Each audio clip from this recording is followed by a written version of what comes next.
Rafale അഴിമതി കേസിൽ പുതിയ സത്യവാങ്മൂലം നൽകാൻ കേന്ദ്ര സർക്കാരിന് സുപ്രീംകോടതിയുടെ അനുമതി. കേന്ദ്ര സർക്കാർ ആവശ്യം സുപ്രീംകോടതി അംഗീകരിച്ചു. നാളെ കേസ് വീണ്ടും പരിഗണിക്കാനിരിക്കെയാണ് കോടതി അനുമതി നൽകിയത്. വിവരങ്ങളുമായി കെ പി അഭിലാഷ് ചേരുന്നു. അഭിലാഷ്, എന്താണ് വിശദാംശങ്ങൾ?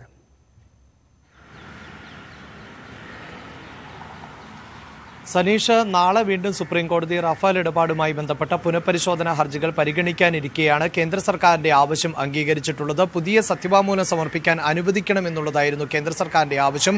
ഈ ആവശ്യമാണ് ഇപ്പോൾ കേന്ദ്രത്തിന് അനുകൂലമായ തരത്തിൽ, അതായത് കേന്ദ്ര സർക്കാരിന് പുതിയ സത്യവാങ്മൂലം നൽകാൻ അനുവാദം നൽകിക്കൊണ്ട് സുപ്രീംകോടതിയുടെ നിർദ്ദേശം വന്നിട്ടുള്ളത്.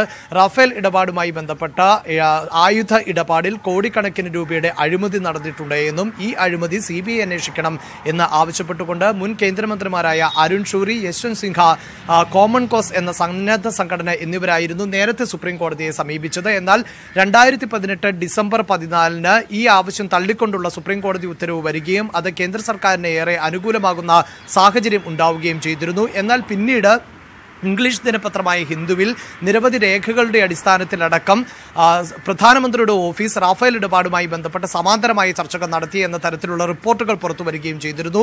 ഇത് വലിയ തോതിൽ വിവാദമായ പശ്ചാത്തലം കൂടി ഉണ്ടായിരുന്നു. പിന്നീട് ഇതേ അഭിഭാഷകർ തന്നെ കോടതിയെ വീണ്ടും സമീപിക്കുകയായിരുന്നു.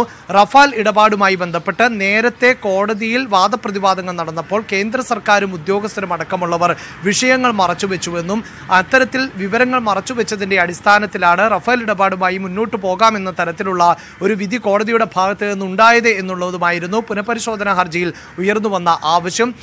പ്രധാനമന്ത്രിയുടെ ഓഫീസ് സമാന്തരമായി ഇടപെട്ടു എന്നതിന്റെ തെളിവുകളടക്കം പത്രത്തിൽ വന്നതിനെ അറ്റോർണി ജനറൽ കെ വേണുഗോപാൽ രൂക്ഷമായ ഭാഷയിലായിരുന്നു വാദപ്രതിവാദങ്ങൾക്കിടെ കോടതിയിൽ വിമർശിച്ചത്. അതായത് കേന്ദ്ര സർക്കാരിൻ്റെയും രാജ്യത്തിനെയും സംബന്ധിച്ചിടത്തോളം ഏറ്റവും സുരക്ഷാപരമായ വിവരങ്ങൾ പോലും മോഷണം പോയിരിക്കുന്നു എന്നായിരുന്നു അന്ന് കെ വേണുഗോപാൽ പറഞ്ഞത്. ഇത് വലിയ തോതിൽ പിന്നീട് വിവാദത്തിന് വഴിയൊരുക്കുകയും ചെയ്തിരുന്നു. വിവരങ്ങൾ, പ്രതിരോധ മന്ത്രാലയത്തിലെ ഏറ്റവും പ്രധാനപ്പെട്ട വിവരങ്ങൾ പോലും സൂക്ഷിക്കാൻ പറ്റാത്ത സർക്കാരാണ് രാജ്യം ഭരിക്കുന്നത് എന്ന തരത്തിലുള്ള വാദപ്രതിവാദങ്ങളും രാഷ്ട്രീയമായ വാദപ്രതിവാദങ്ങളും ഒരു ഭാഗത്ത് നടക്കുകയും ചെയ്തിരുന്നു.